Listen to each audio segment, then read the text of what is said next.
Et alors, on commence à conclure cette série d'émissions et j'avais très à cœur de parler un peu de comment s'organiser entre nous pour faire l'interprétation des rêves parce que on peut faire certaines choses tout seul. Mais puisque souvent l'interprétation du rêve finit avec guérison physique, émotionnelle, avec des choses qui peuvent être traumatiques parfois, où on a besoin peut-être que notre mandat doit être établi par les autres.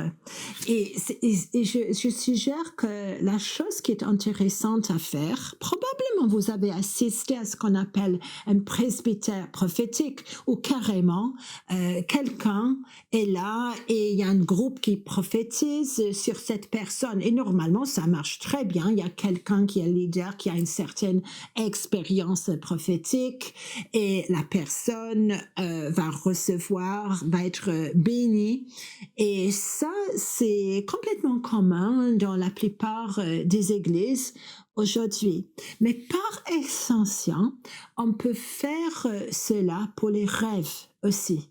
Et ce que moi je propose, j'ai trouvé que dans plusieurs nations, une fois que les gens ont les bases, et on peut se rencontrer en petit groupe, il y a des règles à suivre. On va mettre quelqu'un comme leader, quelqu'un qui est une personne de confiance, qui ne va pas forcer leur interprétation du rêve sur la personne, qui va être là si la personne concernée est en détresse ou a un problème difficile à régler. On prend quelqu'un pour être scribe aussi, parce qu'il faut vraiment être très responsable avec ces choses. Il faut que ça soit fait dans une atmosphère de confidentialité, messieurs, dames. Parce qu'on traite la vie de quelqu'un, le mandat de quelqu'un, la délivrance de quelqu'un, l'avenir de quelqu'un, la vie de quelqu'un. Et il y a des choses, des éléments qui sont intimes, où la plupart d'entre nous doivent vraiment prendre tout notre courage pour avouer ce qu'on a rêvé. Et c'est interdit les moqueries, les plaisanteries, et on prie que l'ambiance puisse être une ambiance de dignité, de responsabilité envers la personne. Et la personne doit être volontaire. Et ce qui marche très bien, une personne va très lentement raconter leur rêve, très lentement. Les autres dans le groupe, vous allez écrire les points principaux, un petit détail si ça saute dans votre esprit.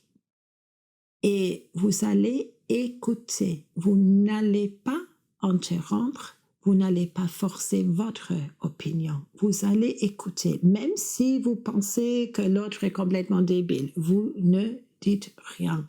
Vous n'allez pas sauter avec votre interprétation non plus. Vous allez attendre. Et on ne va pas presser les choses.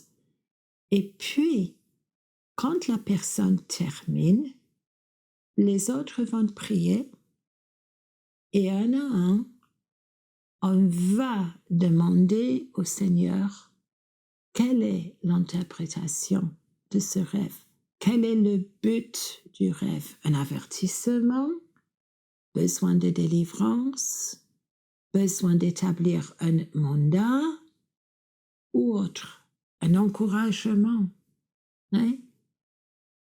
Indication de changement de position, tout ce que vous voulez, peut-être plusieurs possibilités à la fois.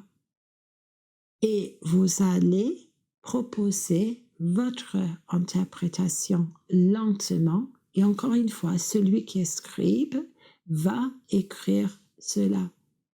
Et vous n'allez jamais interpréter le rêve.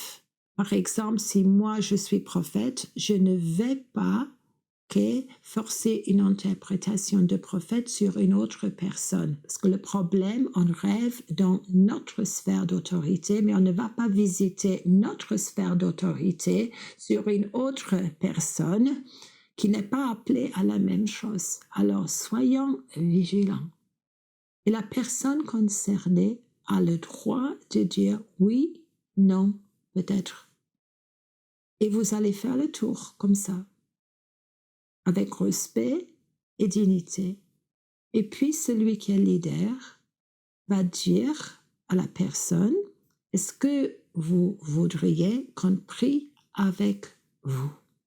Et il faut avoir l'accord de la personne pour établir ce que le Seigneur essaye de transmettre par le rêve dans leur vie, dans leurs circonstances.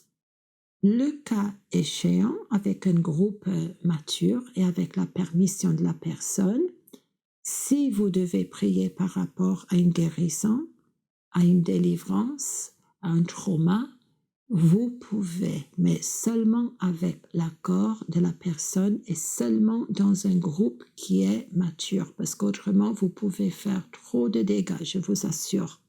Et déjà, trop de chrétiens ont été blessés.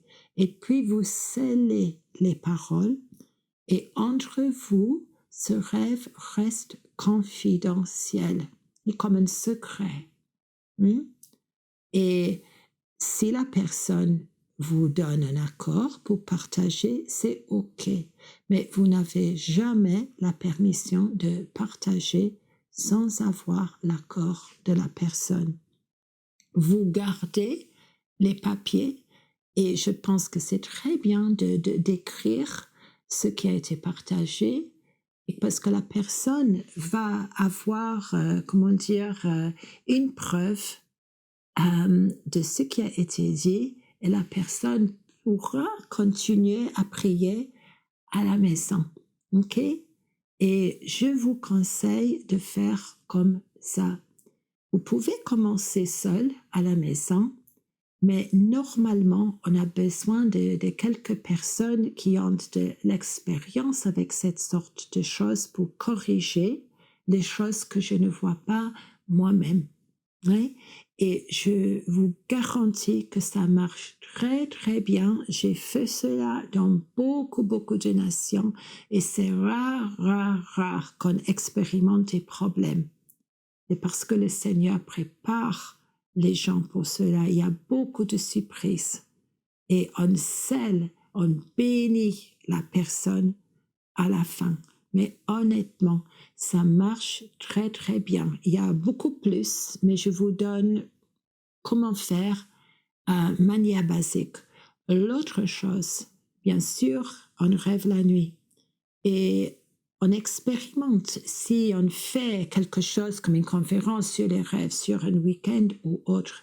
Vous êtes vraiment intéressé si vous demandez aux gens de partager ce que eux ils rêvent dans la même saison, parce que très souvent vous allez formuler une idée du but du Seigneur.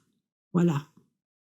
Et peut-être intercession, délivrance, guérison, un autre intérêt, mais selon le cœur du Seigneur. Normalement, ça ne se fait pas. Parfois, nous, on le fait dimanche matin. Je vais demander aux gens qui sont avec nous dans la communauté, mais qu'est-ce que vous avez rêvé? Et vous allez parier que plusieurs personnes reçoivent pas exactement le même rêve, mais c'est très clair que dans cette saison, le Seigneur, il est en train de parler exactement de la même chose. On peut identifier un fil conducteur, peut-être deux, peut-être trois max, et on a une idée par les rêves des gens de ce que le Seigneur est en train de faire dans une saison. Et soyez bénis avec ça. J'ai hésité avant de parler de ça parce que je ne connais pas vos circonstances. Et certainement, vous évitez les gens qui ont envie de contrôler, qui ont envie de forcer leur interprétation sur vous. et on évite des gens comme ça.